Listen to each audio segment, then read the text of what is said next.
दर्शकवृन्द नमस्कार। जनधारणा खबरको युट्युब च्यानलमा यहाँहरूलाई स्वागत गर्न चाहन्छु। म निमकान्त पाण्डे। आज 2080 माघ 14 गते प्रधानमन्त्री पुष्पकमल दाहाल प्रचण्डले यता काठमाडौँमा आफ्नो पार्टीका कार्यकर्ताहरू बीच निकै आक्रोश व्यक्त गर्दै हुनुहुन्थ्यो र युद्धकालमा मारिएका 3000 जनालाई शहीद घोषणा गरिएको जानकारी गराउँदै हुनुहुन्थ्यो। उता पूर्व राजा ज्ञानेन्द्रले वीरगञ्जमा देशमा व्यथिति बढ्यो, देशमा विकृति बढ्यो, यो विकृति र व्यथितिलाई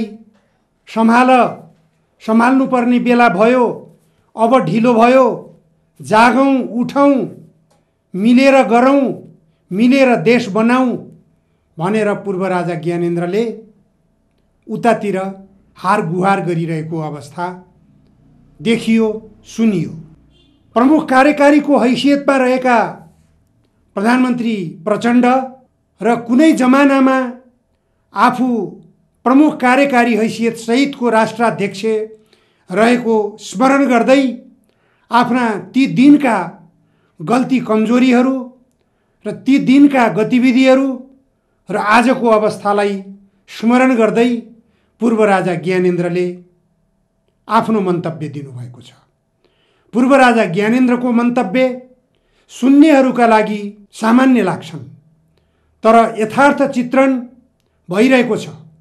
पूर्व राजा ज्ञानेन्द्रले आफ्नो मनको तितो पोखेका हुन् अथवा देशको यथार्थ चित्रण गरेका हुन्, त्यो सबैभन्दा महत्त्वपूर्ण पक्ष हो। राजनीतिक दलका नेताहरूले आत्मसमीक्षा गर्नुपर्छ। पूर्व राजा ज्ञानेन्द्र जुन बेला शक्तिमा थिए त्यो बेला उनले यदि शक्तिको दुरुपयोग गरेको भए देश रक्तपातमय हुन्थ्यो। सम्भवतः देश रक्तपातमय भएको भए पूर्व राजा ज्ञानेन्द्रको पनि त्यस्तै दुर्दशा हुन सक्थ्यो होला। तर कल्पना गरौँ, त्यो बेला सेना पनि आफ्नो नेतृत्वमा रहेको बेलामा पूर्व राजा ज्ञानेन्द्रले चाहेको भए के गर्न सक्थे, के गर्न नसक्ने अवस्था थियो। मलाई सम्झना आउँछ, अहिलेका प्रधानमन्त्री पुष्पकमल दाहाल प्रचण्ड त्यो बेला युद्धरत अवस्थामा हुनुहुन्थ्यो। युद्धरत अवस्थामा रहेकै बेला पूर्व राजा ज्ञानेन्द्र त्यो बेला सक्रिय राजा, कार्यकारी प्रमुखको हैसियतमा रहेका राजाको रूपमा, राष्ट्राध्यक्षको रूपमा हुनुहुन्थ्यो।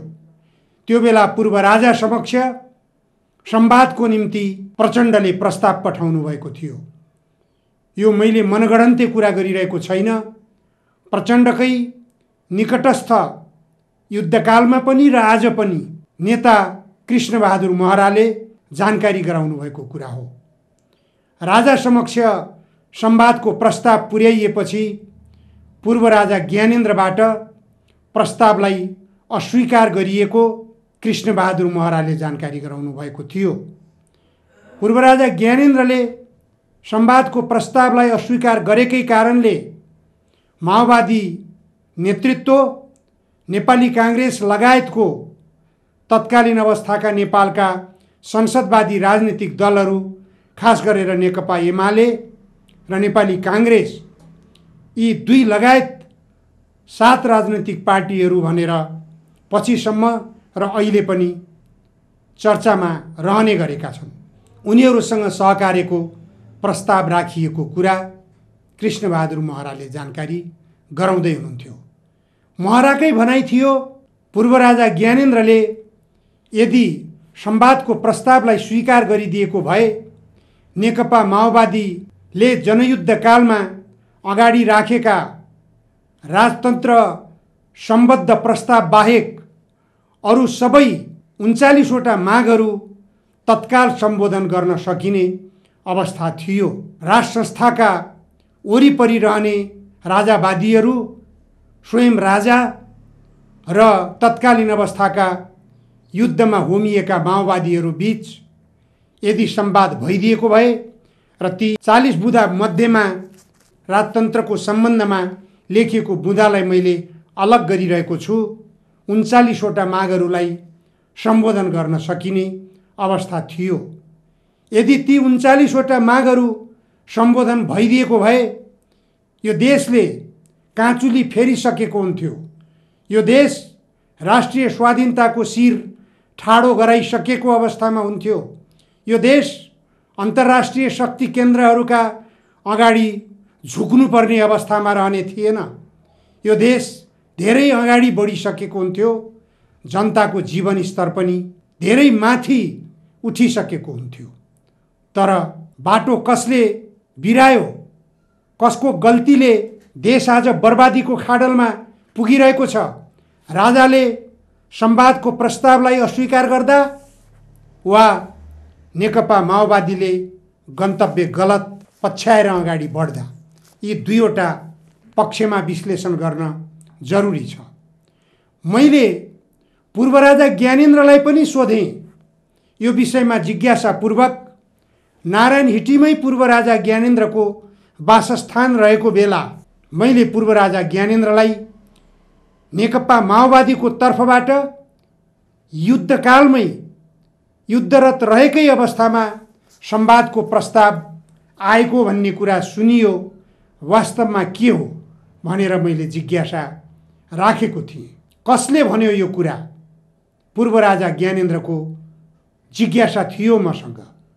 मैले जवाब दिएँ, नेकपा माओवादीका नेता कृष्णबहादुर महराले रमेशनाथ पाण्डेजी मार्फत यो प्रस्ताव राजा कहाँ पठाइएको भनेर मलाई जानकारी गराउनु भयो भनेर मैले पूर्व राजा ज्ञानेन्द्रलाई जानकारी गराउँदा उहाँले मलाई यसरी जवाब दिनुभयो कि त्यो जवाफ वास्तवमै माओवादीबाट प्रस्ताव आएको थिएन, यो मनगढन्ते कुरा थियो भन्ने बुझ्न स्पष्ट थियो। उहाँले भन्नुभयो रमेश नाथ मात्र होइन, कुनै नाथले मसँग त्यस्तो प्रस्ताव ल्याएनन्।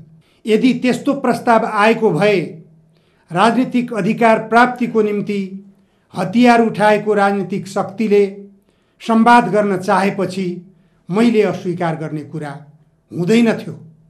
पूर्व राजा ज्ञानेन्द्रको स्पष्ट जवाब थियो यो। यति जवाब मैले पाइसकेपछि दोहोर्याएर अरू सोध्नुपर्ने आवश्यकता अवश्य पनि भएन।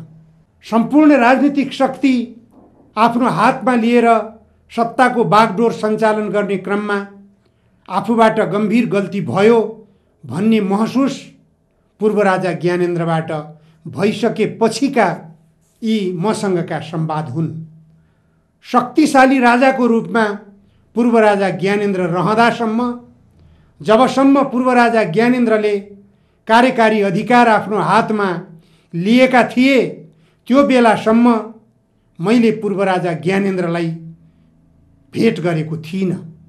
जब शक्तिबाट पूर्व राजा ज्ञानेन्द्रले आफूलाई अलग गराए, संसद पुनस्थापना गरियो, नेकपा माओवादी शान्ति प्रक्रियामा आयो र राजनीतिक उथलपुथलको अवस्था जब विकसित भयो, त्यसपछि राजनीतिक समीक्षाको निम्ति मैले पूर्व राजा ज्ञानेन्द्रलाई भेट गर्ने चाहना व्यक्त गरेँ र मैले त्यसपछि भेटेको पनि हो। भेट्दाको अवस्थाका पूर्व राजा ज्ञानेन्द्र वास्तवमै देशको राजनीतिक अवस्थाप्रति त्यो बेला त्यति चिन्तित भएको मैले महसुस गरेको थिएन जति चिन्तित आजका अवस्थाहरूमा पूर्व राजा ज्ञानेन्द्रलाई मैले पाइरहेको छु। निश्चित रूपमा राजतन्त्र सामन्तवादको प्रतीक हो, यसमा कुनै विवादै छैन। मैले विद्यार्थी कालमा भोगेका दुःख कष्टहरूलाई सम्झना गर्ने हो भने राजतन्त्र सामन्तवादको प्रतीक मात्र होइन, त्यो राजसंस्था नामको राजतन्त्र अब फर्काउनु पर्ने कुनै आवश्यकता छैन भनेर ठोकुवा गर्न सकिन्छ। तर देशको अवस्था यस्तो होला भनेर पनि कल्पना गरिएको थिएन। राजतन्त्र कालमा राजाको निरङ्कुशतालाई मात्र दोषी देखियो। राजतन्त्र कालमा राजावादी पञ्चहरूको दोष मात्र देखियो, पञ्चायती शासकहरूको दोष मात्र देखियो। जति बेला राजाको सवारी नेपालगञ्जमा हुने गर्थ्यो, त्यो बेला भेरी अञ्चलका अञ्चलाधीशहरूले मलाई पक्राउ गरेर जेलमा लग्ने जेलमा राख्ने गर्थे शान्ति सुरक्षाको पुर्जी थमाएर। राजाको सवारी हुनु नै मेरो निम्ति दुर्भाग्य हुन्थ्यो। हरेक पटक गिरफ्तारीमा पर्नुपर्ने मेरो अवस्था थियो त्यो बेला। त्यसकारण पनि मैले राज संस्थाको पुनर्स्थापनाको आवश्यकता महसुस गर्न सक्ने स्थिति अहिले पनि छैन। मैले केही नगर्दा, मैले केही नबोल्दा, मैले केही नलेख्दा अञ्चलाधीशको नजरमा लाग्यो निमकान्त कम्युनिस्ट हो, त्यसकारण यसलाई राजाको सवारी हुने बेला जेलमा राखिदिनुपर्छ, शान्ति सुरक्षा कायम हुन्छ। अञ्चलाधीश सबैभन्दा पावरफुल, प्रत्येक अञ्चलमा राजप्रतिनिधिका रूपमा अञ्चलाधीशहरू रहन्थे। ती अञ्चलाधीशहरूले जे चाहे त्यो गर्न सक्ने अवस्था त्यो बेला थियो। अहिले अवस्था त्यो देखिएको छैन। राजा किनारा लागेका छन्, राजा शक्तिमा छैनन्।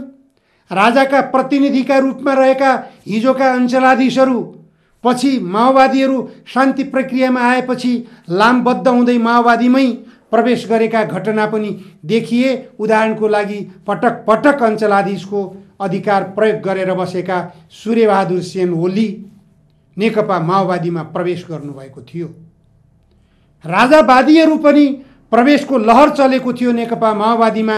माओवादी शान्ति प्रक्रियामा आइसकेपछि र देशमा गणतन्त्र स्थापना भइसकेपछि, राजतन्त्र विघटन भइसकेपछिको अवस्था त्यस्तो थियो। तर आजको अवस्था के छ? प्रचण्डले आत्मसमीक्षा गर्नुपर्छ। के सपना देखेका थिए शहीदहरूले? शहीदहरूको सपना के थियो? शहीदहरूको सपना हामी मरेपछि हामीलाई शहीद घोषणा गर्नु भनेका थिए। प्रचण्डले त्यही गर्दै हुनुहुन्छ। आज गलत बाटोतर्फ तपाईँ गइरहनु भएको छ। मैले पटक पटक भनिरहेको छु, शहीदका सपना के थिए? शिक्षा नीति यस्तै कायम गर्नु भन्ने थियो शहीदको सपना। उद्योग नीति यस्तै कायम गर्नु भन्ने थियो शहीदको सपना। साम्राज्यवादका सामु प्रचण्ड लम्पसार पर्नु भन्ने थियो शहीदको सपना। भारतीय विस्तारवादका सामु लम्पसार पर्नु शहीदको सपना यही थियो। यस्तै सपना शहीदको थियो भन्ने यदि बुझाइ प्रचण्डजीको हो भने प्रचण्डजीले 3000 होइन 17,000 जति नेपाली मारिएका छन्, ती सबै नेपालीलाई शहीद घोषणा गरिदिनुस्, तपाईको काम पूरा भयो। यसैमा तपाईलाई सन्तुष्टि हुन्छ भने 17,000 जनयुद्धकै कारणले गर्दा मारिएका हुन्। चाहे शेरबहादुरको सेनाले मारुन्, चाहे तपाईका माओवादी सेनाले मारुन्, मारिनुको कारण के? नेकपा माओवादीले थालनी गरेको जनयुद्ध। कारण त्यही, भन्न त्यही सकिन्छ। यदि प्रचण्डलाई दोषी देखाउने हो भने, प्रचण्डलाई अपराधीकरण गर्ने हो भने त्यही दाबी गर्न सकिन्छ। प्रचण्डकै कारणले, प्रचण्डले उद्घोष गरेको जनयुद्धको कारणले, प्रचण्डले थालनी गरेको सशस्त्र युद्धको कारणले 17,000 नेपाली मारिएका हुन्। त्यसकारण सबै मारिएका नेपालीहरू शहीद बन्न योग्य थिए, योग्य छन्। तर त्यो होइन। वातावरण जनयुद्ध के को लागि भएको थियो? किन भएको थियो जनयुद्ध? जनयुद्धको वातावरण सृजना गर्ने यिनै शेरबहादुर देउवाहरू थिए, गिरिजाप्रसाद कोइरालाहरू थिए, माधव नेपाल र केपी ओलीहरू थिए।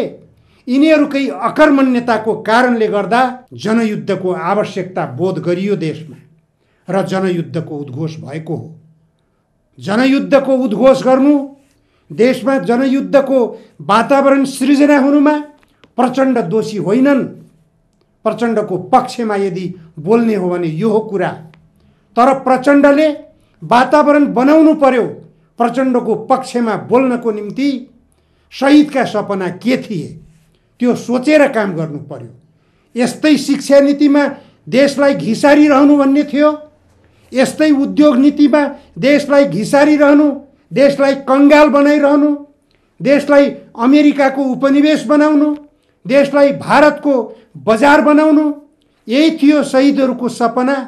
यदि प्रचण्डले यही कुरा बुझ्नु भएको थियो भने 17,000 नेपाली जनतालाई मार्ने अपराध प्रचण्डले गर्नुभएको थियो, प्रचण्ड अपराधी हुनुहुन्छ भनेर घोषणा गर्न पर्ने हुन्छ। होइन भने प्रचण्ड 240 वर्षको इतिहास बोकेको सामन्तवादी राज संस्थालाई देशबाट विदा गर्ने एउटा प्रमुख पात्रको रूपमा परिचय स्थापित गराउनु भएको छ। त्यो रूपमा पनि उहाँलाई चित्रण गर्न सकिन्छ। तर के को लागि सामन्तवादी राजतन्त्रको अन्त्य भयो त? यो आत्मसमीक्षा गर्ने कि नगर्ने? हिजो पूर्व राजा ज्ञानेन्द्रले वीरगञ्जमा सम्बोधन गर्ने क्रममा बोलेका शब्दहरू के गलत छन्? उनले बोलेका कुरा सबै ठिक छन्। आज युवाहरू वैदेशिक रोजगारीको निम्ति जानु परेको छ। सम्पूर्ण रूपमा देश उजाड छ। हिमाल, पहाड, तराई सबै उजाड छ। यो दुःखलाग्दो अवस्था हो। अब हामीले देश बनाउनु पर्यो। देशलाई यो अवस्थाबाट बर्बादीको खाडलतर्फ जान दिन भएन। ज्ञानेन्द्रले बोलेका कुरा यिनै त हुन्। के यिनी गलत कुरा बोले ज्ञानेन्द्रले? यो त साँचो अर्थमा यदि प्रचण्डले बुझ्ने हो भने प्रचण्डजीलाई मात्र होइन, अहिले प्रधानमन्त्रीको हैसियतमा भएका हुनाले प्रचण्डलाई मैले सम्बोधन गरेँ। शेरबहादुर प्रचण्ड, केपी ओली, माधव नेपाल, बाबुराम भट्टराई, झलनाथ खनाल सबैलाई सम्बोधन गरेको हो। पूर्व राजा ज्ञानेन्द्रले सहकार्य गरौँ, देश बचाउँ, देशलाई समृद्धिको बाटोतर्फ लगाउँ, देशमा रोजगारी सृजना गरौँ, देशमा उद्योगहरू स्थापना गरौँ, देशलाई परनिर्भर नबनाऊ, देशलाई आत्मनिर्भर बनाऊ। यो सबै राजनीतिक दलका नेताहरूसँग पूर्व राजा ज्ञानेन्द्रको सहकार्यको निम्ति आएको प्रस्ताव होइन र? यदि सकारात्मक रूपमा लिन चाहने हो भने पूर्व राजा ज्ञानेन्द्रका यी प्रस्ताव हुन्। देश बनाउनको निम्ति पूर्व राजा ज्ञानेन्द्रले राखेका प्रस्ताव हुन्। मलाई नारायण हिटीको गद्दी चाहियो भनेका छैनन् पूर्व राजा ज्ञानेन्द्रले। मिलेर देश बनाउनुहोस्, देश बचाउनुहोस्, नेपालीहरू मिलेर नेपाल बनाउनुहोस्, निषेधको काम छोड्नुहोस्। निषेधको गतिविधिले देश बन्दैन, देशमा अमन चयन हुँदैन, देशमा मेलमिलापको वातावरण हुँदैन। निषेधको मानसिकताबाट बाहिर आउनुहोस्। सबैले निषेधको मानसिकता त्याग्नुहोस्। एकले अर्काको अस्तित्वलाई स्वीकार गरौँ। नेपालीहरूले नै नेपाल बनाउने हो। नेपालीहरूले नै यो देशको विकास गर्ने हो। नेपाली द्वन्द्व गरेर नेपाल बन्दैन। पूर्व राजा ज्ञानेन्द्रले बोलेका कुरा यिनै हुन्। यिनै कुरालाई पूर्व राजा ज्ञानेन्द्रबाट आएका प्रस्तावका रूपमा राजनीतिक दलका नेताहरूले, खास गरी प्रधानमन्त्री पुष्पकमल दाहाल प्रचण्डले बुझ्न जरुरी छ। यदि यसरी बुझिदिने हो भने देश समृद्धिको बाटोमा अगाडि बढाउन पनि सकिन्छ। यही गणतन्त्रबाटै देशको समृद्धिको बाटो तयार गर्न सकिन्छ। समृद्धिको रेखा कोर्न सकिन्छ। सर्वत्र असन्तुष्टिका बीच शहीदहरू घोषणा गर्नुलाई मात्र आफ्नो ठुलो उपलब्धि ठान्दै जाने हो भने 17,000 नेपाली जनतालाई शहीद घोषणा गरिदिए हुन्छ। प्रचण्डजी, तपाईँ अहिले अधिकार प्राप्त प्रमुख कार्यकारी हुनुहुन्छ। हस्, आजलाई यति मात्र। धन्यवाद। नमस्कार। म निमकान्त पाण्डे।